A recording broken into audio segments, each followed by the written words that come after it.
মহিলাদের অকাল হোলি। লক্ষ্মীর ভান্ডার প্রকল্পের ভাতা বৃদ্ধির ঘোষণায় খুশির জোয়ার। প্রতিবাদী মহিলারা একে অপরকে আবির মাখিয়ে আনন্দ প্রকাশ করছেন। মুখ্যমন্ত্রীকে ধন্যবাদ জানাচ্ছেন উপভোক্তারা।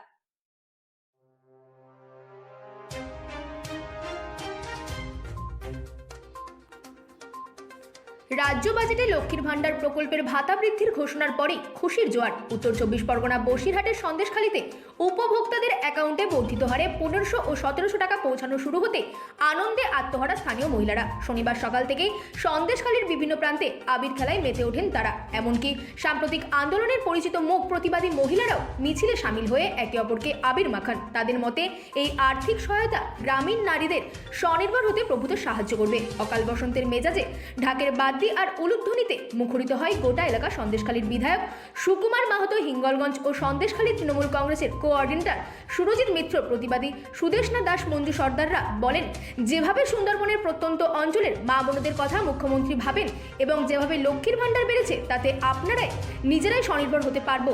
পাশাপাশি এর মধ্য দিয়ে ছেলে মেয়ের পড়াশোনার খরচ এবং আমাদের সংসার জীবনে কিছু খরচা দিতে পারবো। আমরা অত্যন্ত খুশি।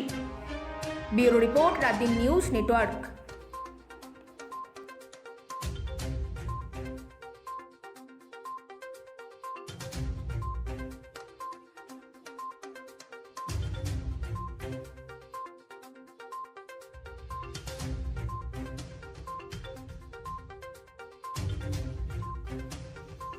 বলছি দিদি, আজকে আপনারা এই আনন্দ করছেন, আবির খেলছেন কেন? কারণটা কি? আনন্দ করছি কেন জানেন? আর আবির খেলছি, হাজার হাজার লোকের সঙ্গে আবির খেলছি কেন? মমতা দিদি, মামাটি মানুষ মানে মমতা দিদি এত ভালোবাসি। উনি আমাদের টাকা দিয়েছেন, কত করে দিয়েছে? 1700 টাকা করে বাড়িয়ে দিয়েছেন। ওই আনন্দতে আমরা আবির খেলা করছি। জয় জয় বাংলা, জয় বাংলা।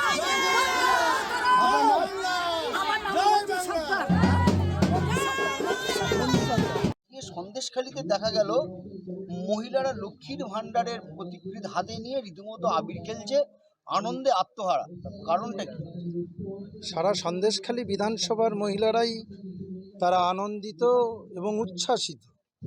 শুধু সন্দেশখালী না, সারা বাংলার মহিলারা মমতা বন্দ্যোপাধ্যায়ের এই যে লক্ষ্মীর ভান্ডার, সেটাকে বর্ধিত করার, যে 500 টাকার করে বর্ধিত করা, সেই বর্ধিত করার জন্যে তারা আনন্দিত এবং উৎফুল্ল।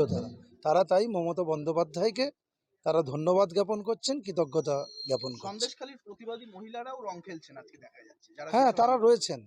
তারা যারা রাষ্ট্রপতির কাছে গিয়েছিলেন বা অন্যত্র গিয়ে বলেছিলেন, তাদেরাও 4-6 জন সেই আমাদের এই আজকের এই দিদির যে ঘোষণা লক্ষ্মীর ভাণ্ডারে, তারা আনন্দিত এবং গর্বিত। তারা মনে করছেন মমতা বন্দ্যোপাধ্যায়ের নেতৃত্বেই বাংলা সুরক্ষিত। দাদা, একটা প্রশ্ন যেটা করব, যেটা হচ্ছে বিরোধীরা বারবার অভিযোগ করতো যে সন্দেশখালীতে বিরোধীরা মাথা তুলতে পারে না, যেটা দীর্ঘদিন একটা অভিযোগ ছিল। এখন তো দেখা যাচ্ছে প্রত্যেকটা জায়গায় তৃণমূলের ফ্ল্যাগের পাশে বিজেপি সিপিএম এর ফ্ল্যাগ। সেক্ষেত্রে তো সুষ্ঠু গণতন্ত্রই বজায় রয়েছে, তাহলে বিরোধীরা কি এটা অপপ্রচার?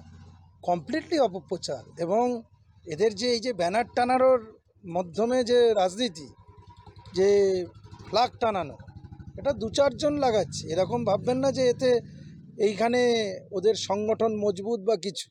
ওদের সংগঠনের কিছু নেই, কিছু লোককে দিয়ে এরা এই ব্যানার টানাচ্ছে। আর আমরা বলছি তোমরা টানাও, আমরা মানুষের ভোটেই এখানে সন্দেশখালী আবারও জিতব।